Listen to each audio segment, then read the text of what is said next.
Alors le pansage, c'est une pratique de base pour les chevaux, mais à laquelle les cavaliers sont assez peu sensibilisés. Pourtant, ce n'est pas une pratique qui est si anodine que cela, notamment parce qu'elle peut être répétée très fréquemment, parfois plusieurs fois par jour chez les chevaux de club, durant toute leur vie. Alors du point de vue du cheval, on peut voir le bien-être ou le mal-être comme le résultat d'une accumulation d'émotions positives ou d'émotions négatives. Donc on se dit que plus il y aura d'émotions positives, plus le bien-être augmente. Plus il y a d'émotions négatives, plus le bien-être diminue. Donc, si les contacts, dans la littérature, il a été montré que les contacts tactiles étaient une des sources d'induction possible d'émotions positives chez l'animal. Donc on se dit que si on répète ces inductions d'émotions positives régulièrement, on va pouvoir augmenter le bien-être, tandis que si à chaque fois qu'on brosse le cheval, il va le ressentir de façon négative, on va pouvoir diminuer le bien-être. Bien sûr, cela peut aussi avoir un impact sur la relation homme-animal. Alors ensuite, on passe du côté du cavalier. Déjà, on sait que les problèmes de dos rencontrés par les cavaliers sont essentiellement liés à des mauvaises pratiques à pied. Par ailleurs, un quart des accidents avec les chevaux ont lieu à pied et pas à cheval. Et vous pourrez lire dans le rapport, j'ai cité un certain nombre d'études. Par exemple, il est montré qu'on a autant de risques d'avoir un traumatisme crânien à pied qu'à cheval.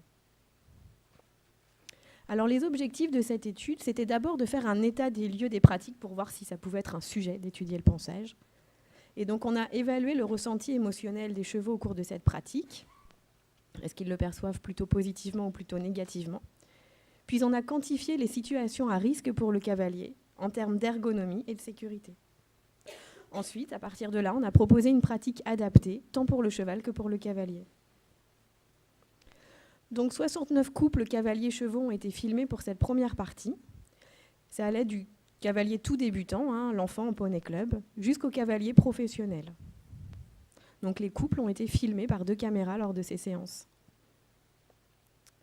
Alors d'abord, pour évaluer le ressenti du cheval, on a d'abord évalué donc tous les comportements positifs que l'on pouvait voir, comme les tentatives de grooming, les recherches de contact vers la brosse, et les comportements négatifs, comme les évitements ou bien les menaces. Pour la sécurité du cavalier, avec Sophie Bio, on a compté le nombre de fois où le cavalier avait une posture à risque pour son dos. Donc il ne plie pas les jambes, il bascule son haut du corps à plus de 45 degrés, il porte une charge, notamment les pieds quand il cure. On a aussi noté les comportements qu'on a jugés imprudents, comme poser un genou au sol, s'asseoir sous le poney, passer dessous, ou bien passer derrière sans avoir le cheval du tout dans le champ de vision. Et puis on a aussi noté le nombre d'incidents, donc le nombre de fois où les dents ou le sabot passent à moins de 10 cm de la tête du cavalier. Un comportement qu'on a ajouté après. Alors sur le cheval, sur les comportements positifs, on a seulement 5% des chevaux qui ont exprimé au moins une fois un comportement positif lors du pansage sur ces 69 animaux. En revanche, il y a un cheval sur 2 qui a exprimé des comportements négatifs au pansage. Donc sur le terrain, sur ces chevaux, il y a un ressenti majoritairement négatif de cette pratique. Pour la sécurité du cavalier, alors sur l'ergonomie, il y a 88% des cavaliers qui adoptent une posture à risque au cours du pansage pour leur dos. Tous les cavaliers ont fait au moins une fois un comportement imprudent. Et sur les 69, il y a eu quand même 9 incidents de ce type où les dents ou les sabots passent à 10 cm de la tête. Et souvent, les cavaliers ne s'en sont pas rendus compte parce que c'était dans leur dos au moment où ils passaient sous le cheval. Une petite vidéo avec l'autorisation du centre équestre. Ça, c'est un exemple typique. Alors là, vous voyez une menace de coup de pied. Quelques secondes après, une menace de morsure. Quelques secondes après, un autre coup de pied. Une autre morsure. Voilà, et ça s'enchaîne. En moyenne, sur les chevaux observés, on avait 6,7 défenses par séance. On pouvait monter jusqu'à 19, et là, je vous ai montré que ce qui était soft, parce que parfois, c'était des vrais coups de pied. On a vraiment eu peur pour les gens. Quand on filme, on se rend mieux compte qu'en vrai, en fait. Alors, on ne s'attendait pas à ça, mais il n'y a pas d'évolution de ces paramètres-là en fonction du niveau du cavalier. C'est-à-dire que, bien évidemment, un cavalier professionnel va brosser de façon plus assurée. On montre une intensité plus forte, une fréquence plus forte de brossage. Mais sur le ressenti du cheval et sa sécurité, il n'y a pas vraiment d'amélioration, en tout cas pas significativement. Donc certains cavaliers font déjà très très bien, c'est pas ça, hein, mais il y a quand même une marge de progrès pour beaucoup d'entre eux encore. Alors une fois qu'on a fait cet état des lieux, on a fait une proposition d'amélioration. Donc proposer une façon de penser dont les effets sur la sécurité, le bien-être du cheval et la relation homme-animal auront été démontrés. Donc on a comparé 14 chevaux dans un lot standard contre 13 chevaux dans un lot optimisé, avec un pensage optimisé. Donc dans le lot standard, on a repris la pratique moyenne que l'on avait observée sur les 69 chevaux. Donc le protocole était fixe, on ne prenait pas spécialement en compte la réaction des chevaux, c'est-à-dire qu'on passait les trilles, puis la brosse dure, puis la brosse douce sur toutes les parties du cheval, et puis de l'autre côté. Dans le lot optimisé, en revanche, on a fait une pratique qui favorisait les comportements positifs. Donc on a pris en compte les réactions des chevaux, on diminuait la pression lorsque le cheval montrait des signes d'inconfort, et par contre, on a vraiment insisté lorsqu'il présentait des signes de confort ou de recherche de contact. Bien sûr, les chevaux étaient aussi propres à la fin et toutes les parties avaient été brossées, ce qui était le but. On a fait ça juste pendant 11 jours, 10 minutes par jour. Alors, on a observé les comportements, fait des dosages hormonaux et observé les expressions faciales des chevaux. Donc, le détail pour les expressions faciales est dans le rapport.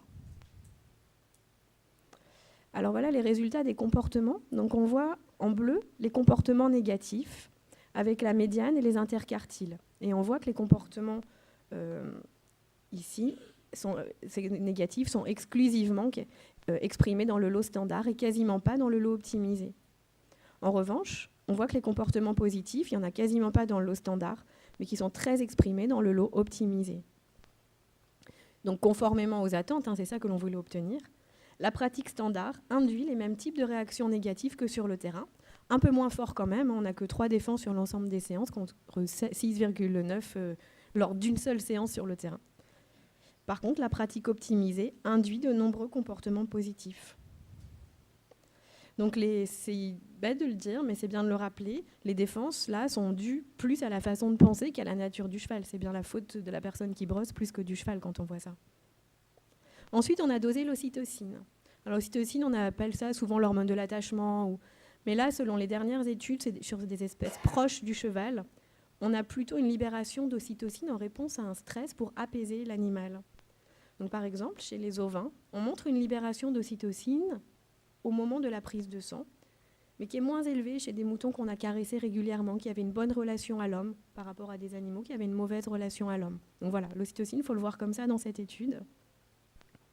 Donc on a pris le sang des poneys, une personne non familière venait dans le box, prenait le sang, on brossait le cheval pendant 10 minutes et on reprenait le sang. Alors voici les résultats après la séance de pansage. Donc on voit qu'à J1, donc au tout début de l'expérience, le premier jour de l'expérience, il n'y a pas de différence entre les lots, c'est normal, ça ne s'est pas installé. Par contre, on voit qu'à J12, donc ces deux graphiques, on voit une libération d'ocytocine qui est beaucoup plus faible chez les chevaux du lot optimisé que chez les chevaux du lot standard, comme si ils avaient moins sécrété d'ocytocine au moment de la prise de sang. Et ce qui est intéressant, c'est que l'on a exactement le même profil avant la séance de pansage. Donc à J12, on voit aussi qu'il y a une libération plus faible d'ocytocine dans le lot optimisé, comme s'il y avait une mémoire de la relation. Les chevaux avaient généralisé leur relation à l'homme, à la personne qui venait prélever le sang, en dehors du pansage.